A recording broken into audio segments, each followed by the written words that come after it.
আমার Facebook page কোঅপারেম study zone এবং YouTube channel কোঅপারেম study জোনে সকলকে স্বাগত জানাই।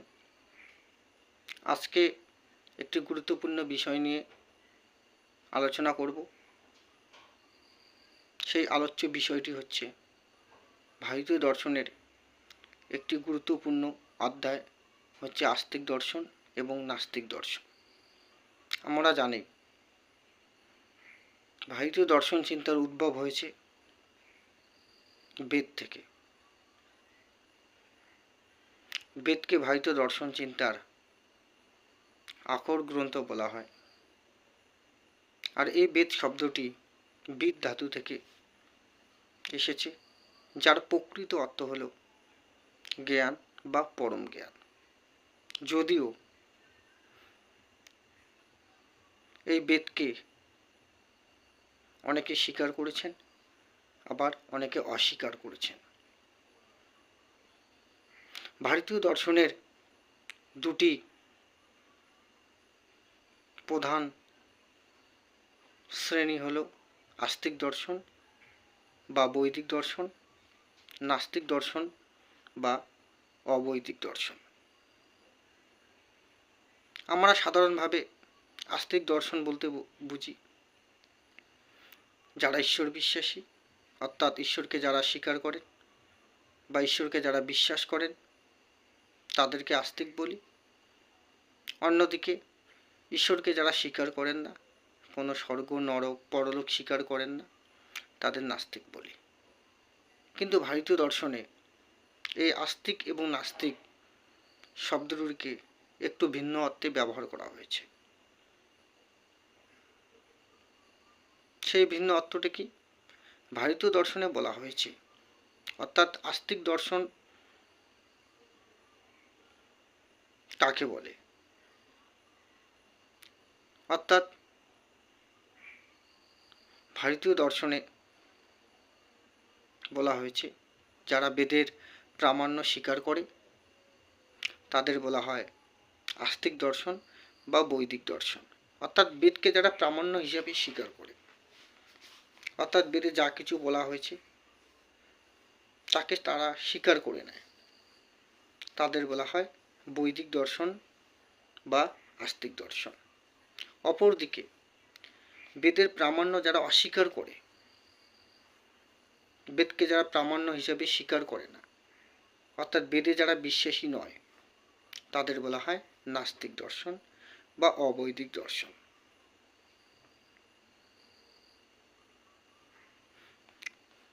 এই আস্তিক এবং নাস্তিক দর্শন সম্প্রদায় আবার বিভিন্ন সম্প্রদায় আছে।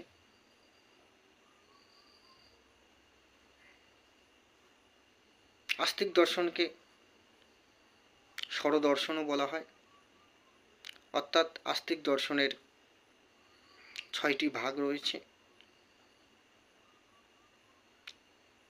মূলত আস্তিক দর্শনকে 2 ভাগে ভাগ করা যায়। একটা হচ্ছে বেদানুগত দর্শন, একটা হচ্ছে বেদ স্বতন্ত্র দর্শন। অর্থাৎ আস্তিক দর্শন সম্প্রদায়গুলির মধ্যে যারা সরাসরি বেদের উপর নির্ভরশীল, অর্থাৎ বেদে যা কিছু বলা হয়েছে তারা স্বীকার করে নিয়েছে, এই নিয়ে তাদের কোনো মতবিরোধ নেই, তাদেরকে বলা হয় বেদানুগত দর্শন। অর্থাৎ বেদের যারা অনুগত, বেদকে যারা অনুসরণ করেছেন তাদের বেদানুগত দর্শন বলা হয়। যেমন বেদান্ত দর্শন, কর্মমীমাংসা, এই যে দর্শন সম্প্রদায় দুটি, তারা বেদকে সরাসরি স্বীকার করেছেন। এবং বেদকে যারা সরাসরি স্বীকার করেননি, অর্থাৎ বলতে গেলে বলা হয় বেদের কিছু বিষয়ের সাথে এরা একমত, কিন্তু নির্বিচারে তারা গ্রহণ করেননি তাদের বলা হয় বেদ স্বতন্ত্র দর্শন। যেমন হচ্ছে সাংখ্য দর্শন একটি বেদ স্বতন্ত্র দর্শন, যোগ দর্শন একটি বেদ স্বতন্ত্র দর্শন, ন্যায় দর্শন একটি বেদ স্বতন্ত্র দর্শন এবং বৈশেষিক দর্শন একটি বেদ স্বতন্ত্র দর্শন। অর্থাৎ চারটি দর্শন সম্প্রদায় হচ্ছে বেদ স্বতন্ত্র দর্শন, আর দুটি হচ্ছে বেদানুগত দর্শন। এবার এই যে আস্তিক দর্শন সম্প্রদায় আছে তাদেরকে বা এই দর্শন সম্প্রদায়গুলিকে আবার স্বরদর্শন বলা হয়। অর্থাৎ আস্তিক দর্শনের 6টা ভাগ, সেগুলি ইতিমধ্যেই বললাম। সাংখ্য দর্শন, যোগ দর্শন, তারপর হচ্ছে ন্যায় দর্শন, বৈশেষিক দর্শন, মীমাংসা দর্শন এবং বেদান্ত দর্শন। অপরদিকে আমরা যদি দেখি, যারা বেদকে প্রামাণ্য হিসেবে স্বীকার করেননি, অর্থাৎ যাদেরকে বেদ বিরোধী দর্শন বলা হয়, সেই দর্শন সম্প্রদায় হচ্ছে 3টি। তাদেরকে নাস্তিক দর্শন সম্প্রদায় বলা হয়। যেমন হচ্ছে বৌদ্ধ দর্শন, জৈন দর্শন এবং চারবাক দর্শন। এই 3টি দর্শন সম্প্রদায় হচ্ছে নাস্তিক দর্শন।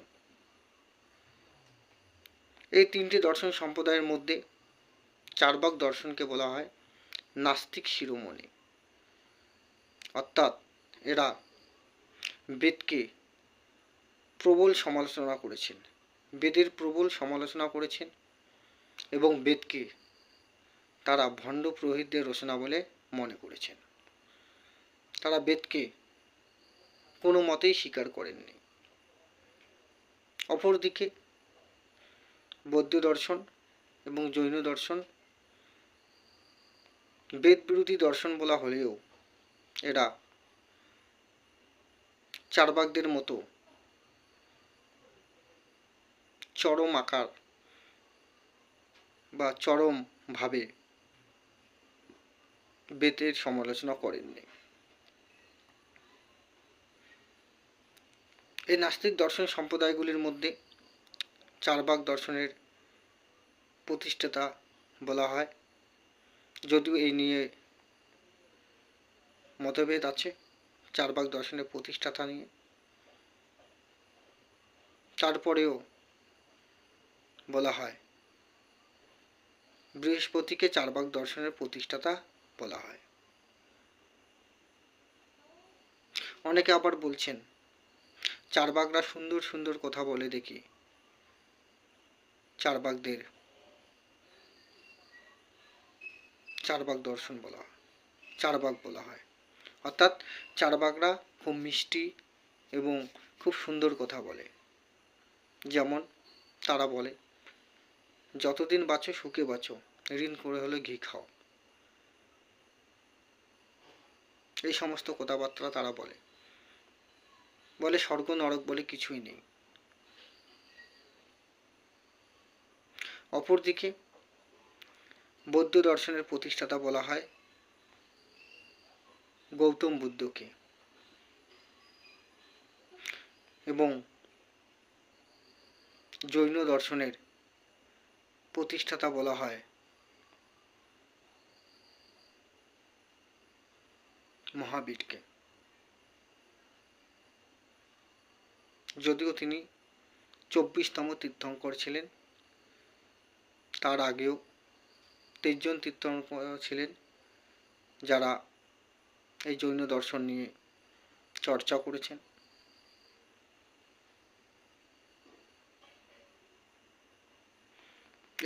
এই 3টি যে নাস্তিক দর্শন সম্প্রদায়,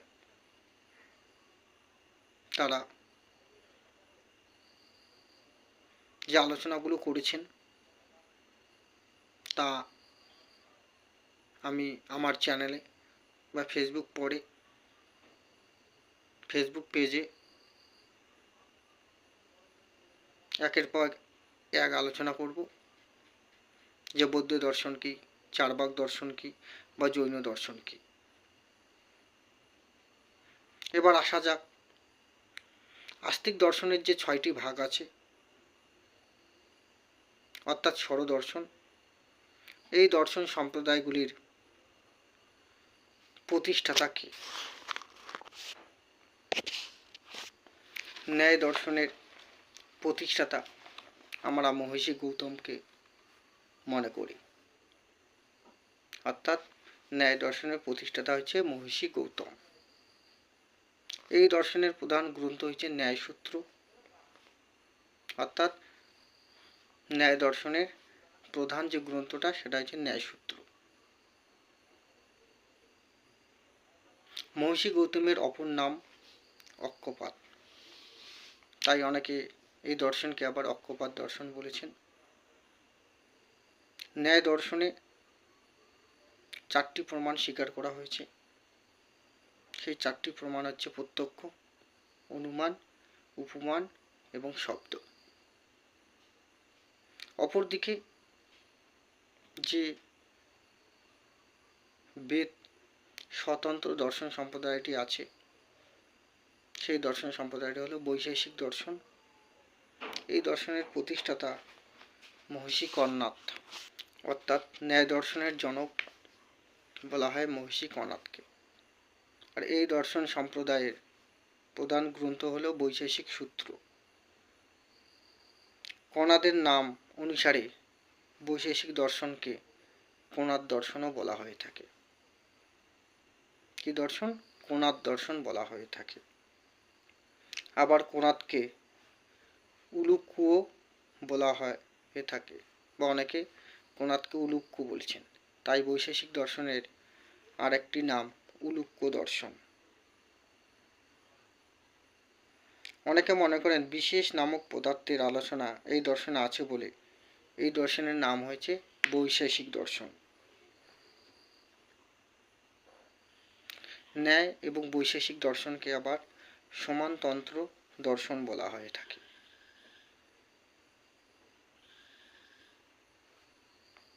এবার হচ্ছে যোগ দর্শন। যোগ দর্শনের প্রতিষ্ঠাতা হচ্ছে মহর্ষি পতঞ্জলি,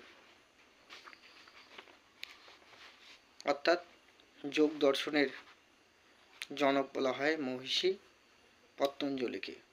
তার নাম অনুসারে এই দর্শনকে বলা হয় পাতঞ্জল দর্শন। এই দর্শনের মূল গ্রন্থ হল যোগসূত্র। সাংখ্য দর্শনকে আর যোগ দর্শনকে সমানতন্ত্র দর্শন বলা হয়।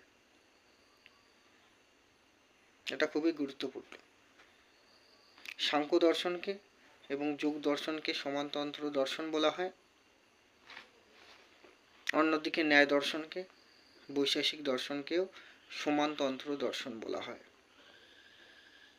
সাংখ্য দর্শনের প্রতিষ্ঠাতা হলেন মহর্ষি কপিল। এই দর্শনের প্রধান গ্রন্থটি হল সাংখ্যকারিকা। সাংখ্য দর্শনকে প্রাচীনতম দর্শন বলা হয়। সাংখ্য দর্শন হচ্ছে দ্বৈতবাদী দর্শন। কেন দ্বৈতবাদী দর্শন বলা হয় এই নিয়ে পরে আলোচনা করব।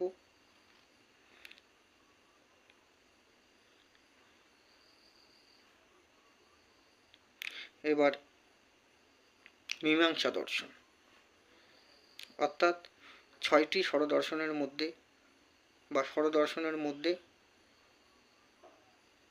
মীমাংসা দর্শন হচ্ছে একটি অন্যতম দর্শন সম্প্রদায়। এই দর্শন সম্প্রদায়ের প্রতিষ্ঠাতা হলেন মহর্ষি জৈমিনী। আর জৈমিনীর নাম অনুসারে এই দর্শনের আর এক নাম জৈমিনী দর্শন বলা হয়ে থাকে। আর এই দর্শনের প্রধান গ্রন্থ হল জৈমিনী সূত্র। মীমাংসা দর্শনকে আবার 2 ভাগে ভাগ করা যায়। একটা হচ্ছে কর্মকাণ্ড, একটা হচ্ছে জ্ঞানকাণ্ড। এই দুটি ভাগ নিয়ে পরে আলোচনা করব। বা পরের ভিডিওতে এই নিয়ে আলোচনা করা হবে।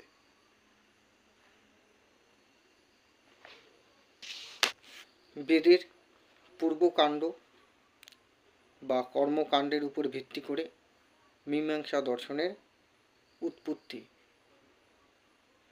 এবং উত্তরাখণ্ড বা জ্ঞানকাণ্ডের উপর ভিত্তি করে বেদান্ত দর্শনের উৎপত্তি হয়েছে।